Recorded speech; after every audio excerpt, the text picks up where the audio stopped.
गिरणी कामगारांच्या मागण्यांवर आज तोडगा निघण्याची देखील दाट शक्यता। विधान भवनामध्ये दुपारी उपमुख्यमंत्री एकनाथ शिंदेंच्या उपस्थितीत गिरणी कामगारांच्या शिष्टमंडळाची बैठक।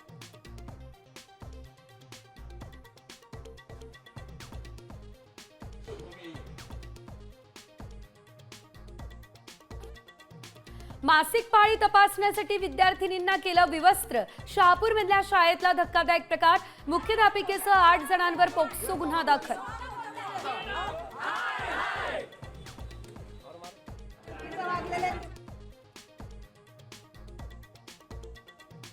महाराष्ट्र जनसुरक्षा विधेयक विधानसभेमध्ये मांडलं जाणार। विधेयकावरील चर्चेत प्रखर विरोधी करणार विरोधकांचा इशारा।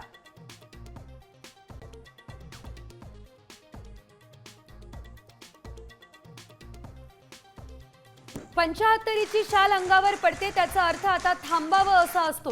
सरसंघचालक मोहन भागवतांच्या विधानानं राजकीय चर्चांना उधाण। अमित शाह यांनी जाहीर केला रिटायरमेंट प्लॅन। निवृत्त झाल्यावरती वेद उपनिषदांचा अभ्यास करणार, नैसर्गिक शेती करणार अमित शाह यांची घोषणा।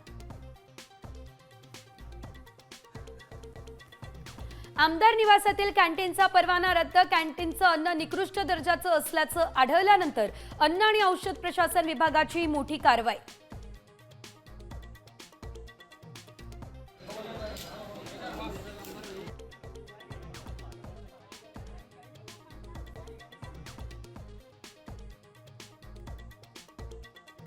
डोनाल्ड ट्रम्प यांनी पुन्हा फोडला टॅरिफ बॉम्ब। इराकसह 6 देशांना लावला 20 ते 30% कर।